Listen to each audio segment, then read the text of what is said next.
So, Jonathan Moss, how are you, my brethren? How are we, brother? Good. Good to be back with my number one mentor. uh, so tell us your story. You watched the course and how many places, when did you watch it and how many places do you have now? So we watched your Or or course. how Well, long I ago? watched your course. My partner and I, Michelle. Um, it's probably maybe 3 months ago. I think we started watching it. We sort of watched it over a couple of weeks. You watched the whole thing? Um, yeah. Well, you're still putting out, course material now. So we've watched most of your earlier stuff. Yeah. But yeah, there's probably some stuff we could watch that you got new content as well. Yeah. Yep. I'm Um, refilming it because some of the audio wasn't that good actually. yeah, okay, sweet. Yeah, well, I wouldn't mind watching it all again anyway. So, like for sure, just to rehash it. Yep. We now have four places. So I think last time we Whoa. spoke, we had two. Sick. Yeah, so we got another two places. So they're all kicking along, making money. How much money? Probably it's about 2,000 profit per property per month, I would say at the moment. Nice. Can be a little. It's coming into like slower season now. So the first two we had that was making around like 10,000, but that was through like the summer periods. And now we're coming into it's slowing down a little and it's making about two and a half per property per month. So what So, were they and that's like making sort of with in the peak periods of the two that you had? about 5,000 each a month. Wow. But that was like mostly short stays as well. So probably 3 to 5 day average, I would say, stays. Now we're getting more longer stays, which like brings the profit down as well. But you know, we lock in like we just got one that was a 6 month stay. So it's like it's through all of winter, like it's from June Nice. to November. So we Okay. just locked that in and that's making like 2 grand a month profit, like at reduced like sort of long-term stay rates and stuff. Cool. Have you done Yeah. projections on what you'll now like?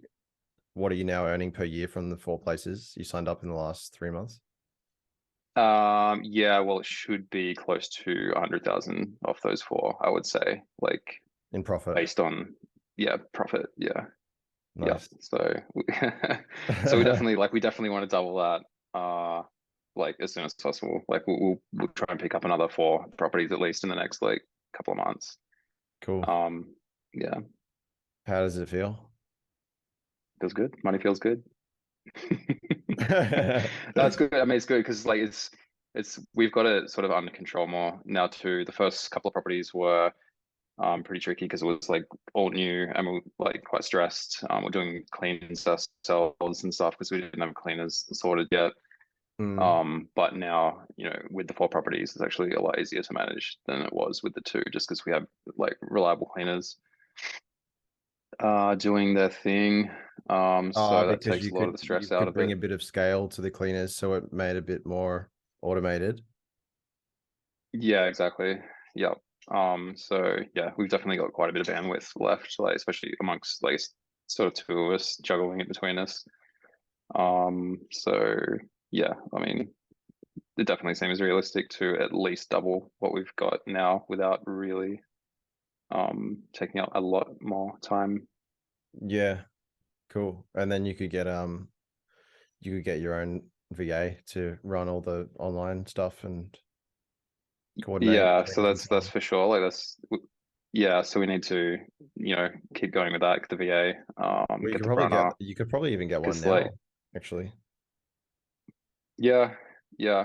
I mean, I guess that's one of the main sort of questions is like when that becomes viable, to bring on those extra costs, I guess. Yeah, getting the VA in and the runner as well, especially.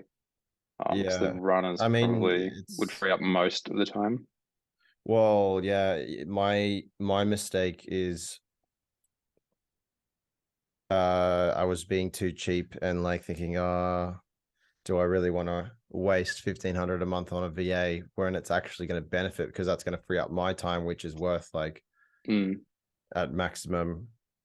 potential like 50K a month. So you got to like free up your month so you can do stuff with it. And then, you know what I mean? You can buy your month back with $1,500 a month, basically. It's like the way to think, rather than trying to like save all this money by doing all the like tasks that someone else can For do for cheap. sure. Yeah, for sure. So I think, it's definitely, because I haven't had a lot of experience like just trying to delegate. So yeah, it's sort of new for me.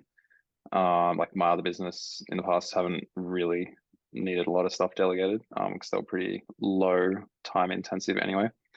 Um,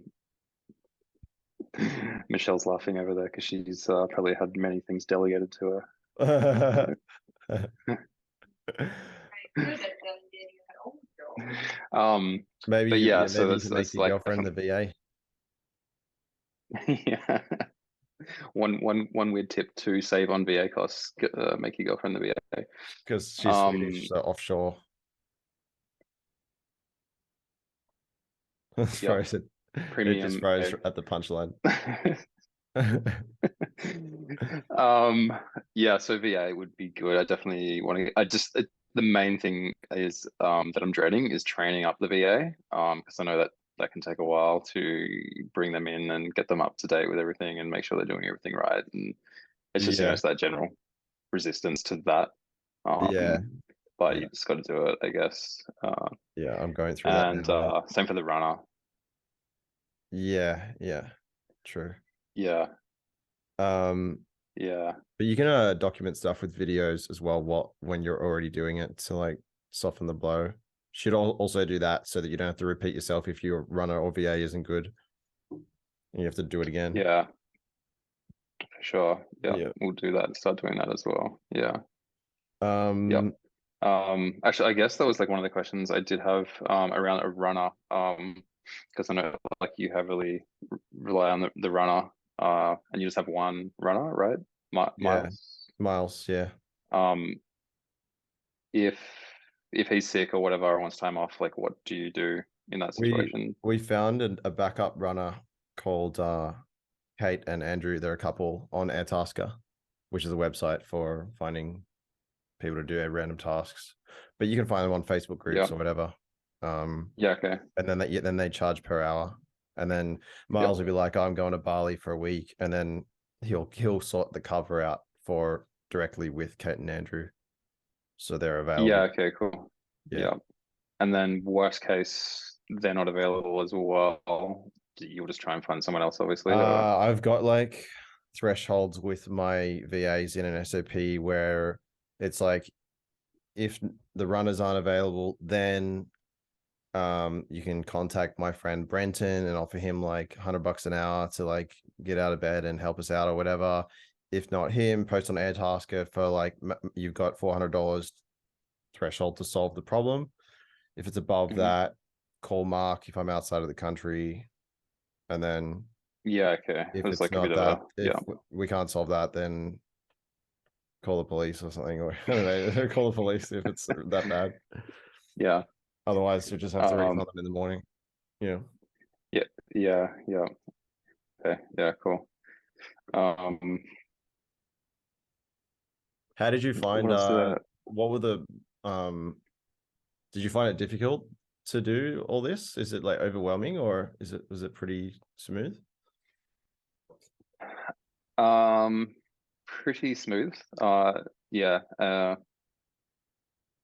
Like yeah, we had a couple of small hiccups at the start and stuff, just but yeah, nothing major, so it's been pretty smooth sailing for sure so far. And definitely watching all your content and stuff gave us like I really haven't watched any other content from anyone, to be honest. Like I haven't been trolling YouTube, watching Airbnb videos or anything. Like I just watched your content and that just got me up to speed, and then Right. just got into it basically.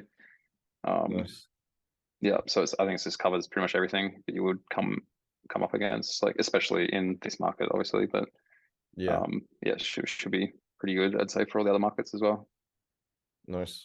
Uh, any tips for other beginners that maybe, well, it doesn't, even if I covered it in the course, like what would be like 3 tips that you would say that you wishing you 3 months ago?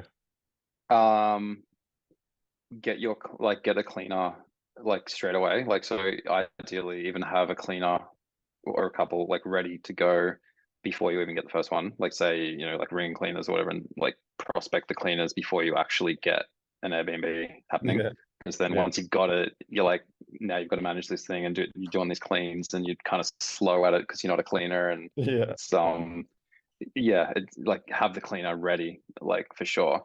And the cleaner, like I had to contact a few cleaners to find one that was any good.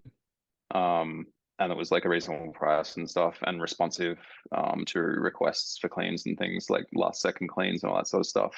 Mm. Um, so yeah, definitely get the cleaners sorted like before you venture off, especially before you get like more than one, because yeah, it becomes pretty hard to manage like pretty quickly. Yeah. Okay. Um, so cleaners, what else could I say? Um, like obviously, like have a bit of a buffer, like for like we've had full occupancy from the get-go. So it hasn't been an issue, but I would always just obviously recommend having like a bit of a buffer just in case you need a couple of weeks to get going, like furnishing and all that sort of stuff. Yeah. Um, yeah, but you probably cover that anyway in your material, I would say. Yeah. Yeah. Like feasibility. Um, yeah. Um, yeah, that's really been the only thing that's been kind of a bit of a pain point in the cleaning.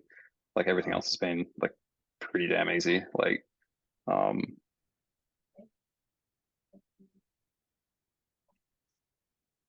um, what else was I gonna say? I was gonna say something. The internet, that's another one actually that can be a bit tricky to get going quickly. Mm. We had like so that was really one of the other main hiccups we had. So I would definitely recommend getting like it can be pretty tricky to get internet set up quickly. NBN in Australia especially, it seems to be like always a waiting list Yeah. for these NBN guys to go around and get done. Oh, They that's can't right. Yeah. for whatever reason. So it's been like around 3 to 4 weeks. Like every time we want an internet connection Oh, connected, like it wow. takes that long. So we've been like the first couple of places we got the lease signed like quite like a good few weeks in advance of our first guest, and I was thinking that yeah, the internet will be on, no worries by then. Um, First week of guests, there's no internet. Like it's so um we got the internet sorted, but we had to get one of those portable Wi-Fi things. That's right. So that would be a tip as well. Like get a portable Wi-Fi dongle to have for new properties, because it may end up that your internet doesn't get connected. I don't know, this is specific for Sydney, obviously. Yeah. But uh, yeah, that would be because that can be like if there's no Wi-Fi, like guests are spewing. So Yeah. as I'm sure you know. Yeah. uh, yeah. Um, what else? Yeah, I don't know. It's all been pretty good. Like I think like it's been like they've been pretty easy for us to because we have gone the furnished route. Like so Yeah. all four properties are fully furnished. We had to flesh them out with a couple of extra things, but like the bulk of the furniture and everything is in the properties already. Yeah. So that's made it a lot faster to get going. That Um, that's a bit of a thing with me too. I was like if you really want to like increase your margins as much as possible, you get unfurnished and then you furnish it. But you can get furnished places, but typically the furniture is not that nice, which is why I mm, avoided them. But that's a good way to get going at the start too, because it's basically like skipping 2 weeks of work and 10 grand of investment every one. So you basically save 40K. However, you'll be paying that premium over 2 years, which will come out of your mm, margins, but mm. you were able to scale up quicker. Yeah, yeah, like it just makes it cash flow like positive, like sort of from the get-go versus sort of having to get back to that break-even point of the investment of the furniture and stuff. But going forward, we'll definitely only get unfurnished so that we do get the better margins like over the long term. Yeah. But it just made sense. Like we just happened to, these properties were kind of opportunistic properties as well. Like we were able to get them and they were pretty good and we felt good about them. So Yeah. we just went with them. But yeah, going forward, I would get unfurnished for sure, just to squeeze every extra bit of margin out of each property. Yeah. All right. And what was the, did you have any difficulties or do you have any tips for getting these rental arbitrage properties? Yeah, like finding good real estate agents for sure, who are like on board for doing Airbnb and will help you out. Yeah. Because like we've sourced multiple properties through the same agent. Yeah. Like this particular agent like has done Airbnbs themselves in the past and know that it's nothing to really worry about for the most part.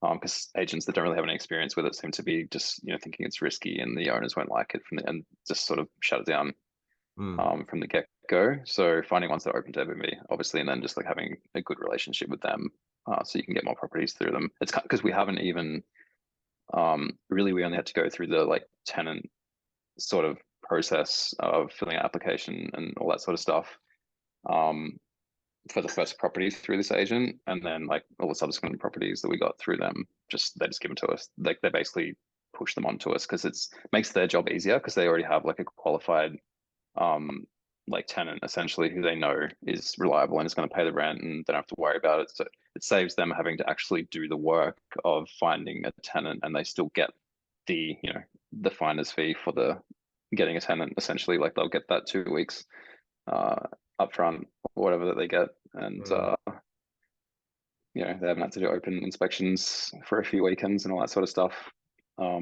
wasting their time. So yeah, I think if you get a good relationship with a real estate like agent, it's very handy for sure. Nice. So you just dealt with two different real estate agents, three for one and one for the other, or? These are actually all through one for now. Okay.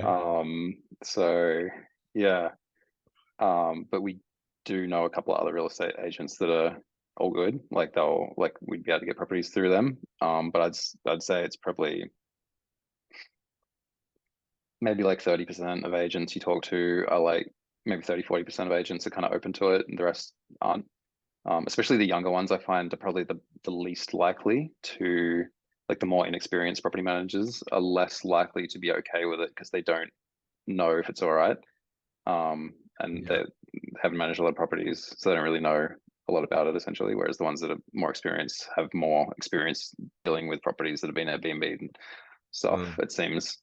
And maybe have actually owned properties themselves because they're more established themselves and have also Airbnb their own properties and stuff. Yeah.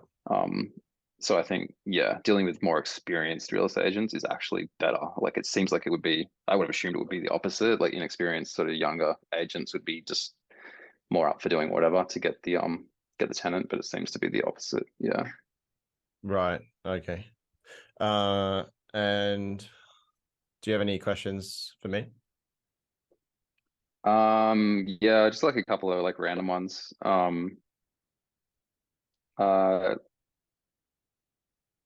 yeah, so we've been tossing up if we should keep like a vacuum cleaner and cleaning supplies of our own in each property for the cleaners to use, so it's kind of easier for them to access properties, and also for guests to use on long stays. Do you Yeah. do that at all? I didn't used to because it's like for 10 properties, it's like $2,000, and I just didn't want to. I wanted to penny pinch over it, but I just recently put one in each one, because yeah, the odd long stay guest will want that, and it's not really very good if you don't have it, and also Mm, guests will often like clean it themselves sometimes, which is good for the cleaners, and it's also good if the mm, cleaner bails on you that you have the big stuff like vacuums that a cleaner can't travel across the city on the bus or on a bike with, but they can travel with toilet paper and shampoo, for example. mm.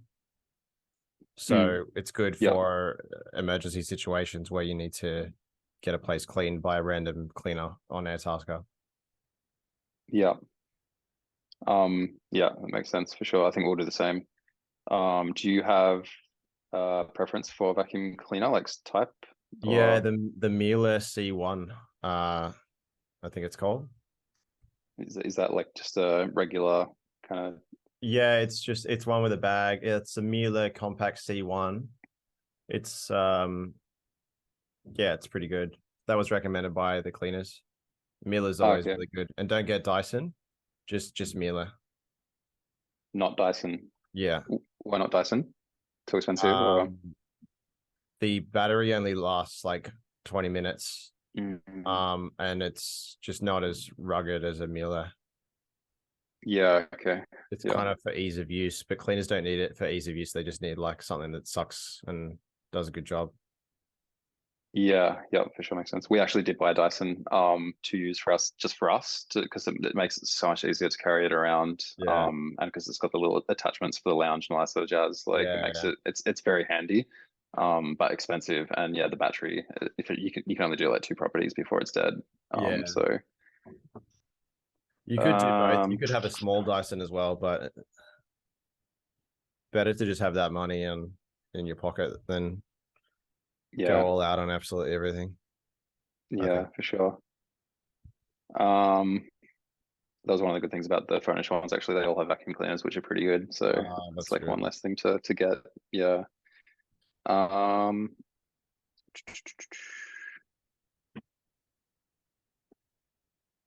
so like for buffer for your properties, like do you keep much of a buffer? Like, just in case you have a slow month or anything like that, or? Well, I haven't really thought about that for a while. It's more for when you're scaling up. Because then you just naturally have a buffer in the bank account as you make profit. Um, so not really. And I only rent properties that I can get like 90% occupancy and above, like easily. So yeah, I just haven't had that consideration actually. Yeah. And like it's never really come up in the last few years, I guess, that you've been doing it. Like anyway, the buffer is like saved you or whatever because you just have it's never been an issue.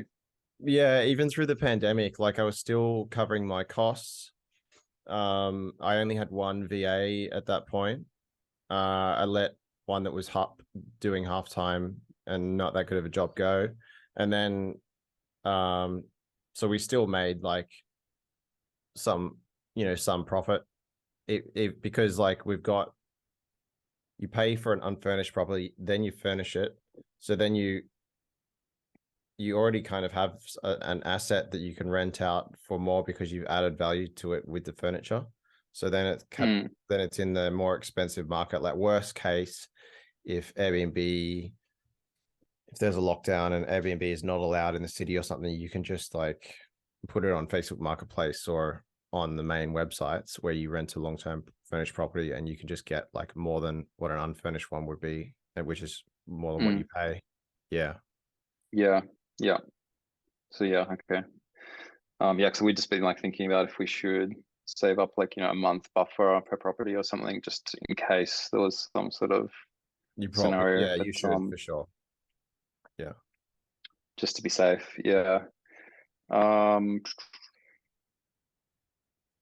your like winter stays, how far out do you try and get those, like generally for like the Um, longer term? I usually like, it's usually about the same as the pricing course, like 6 weeks out or so. And if you get more than that, uh, like even though it's good because it feels safe and so on and it's easy, you've still actually left money on the table because you've been cheaper than everyone else for that period, which is why they're booking so far in advance because you priced too low. Mm, Um, but I've also been guilty of doing that myself recently. I got the pricing wrong. I didn't check it on the front end, and then I got bookings for through till September. So mm, you know, have a balance of a yeah, few to manage risk as well, because you might also get your pricing wrong and then you're scrambling last minute. So yeah, probably yeah, 2 months in advance, you'd want to get booked for longer stays. yeah. Yeah, sounds about like what most of ours have probably been, maybe a little further out, but yeah, we've been pricing ours pretty high and then like trimming it. So yeah, sounds about right. Yeah. That's pretty much it. I mean, um, the only other thing I was going to ask was like, what sort of consumables, like do you supply paper towels and all that sort of stuff, or do you? Yeah, we do yeah, toilet paper, paper towels, hand soap for each sink, shampoo and conditioners, like a nice one, um, like an organic one. Tissues, did I say? Dishwashing liquid, a sponge for cleaning the dishes. Even if You we've do got, tissues, so like a fresh box of tissues for each. yeah, they don't even really use them anyway. Oh, we don't use a fresh box. We just leave an open box. Okay. And then the Yep. rule Oh, is do to, you leave half-used toilet rolls, or no? Do you like mm, get rid of the half-used toilet no, I think we rolls? get rid of them. But Yeah. we used to leave them there. That's Yeah. It's how it like it's goes. yeah. Yeah. I think it's best not to, especially like post-COVID or whatever. Yeah. What else was I gonna ask about those consumables? Salt, pepper, coffee, olive oil, sugar, tea, loose leaf tea Loose with leaf tea, yeah. the plunger One of thing. those little With oh the okay, things that one of hold those it. ones, Less yeah. wastage and people use it less than tea bags, Yeah. plastic tea bags. Yep. Um that's pretty much it for consumables, isn't it? There's nothing else really. Yeah. What was the question you were gonna ask, Michelle, before? You were saying something before. I guess we don't have many questions, which is a good sign though. It means like you've explained everything else like pretty thoroughly and we haven't had many issues. So um yeah, I think that's pretty much it. Like Good. any other questions for, like from me or No. Um, that's it. Thanks for your time. thanks for having me.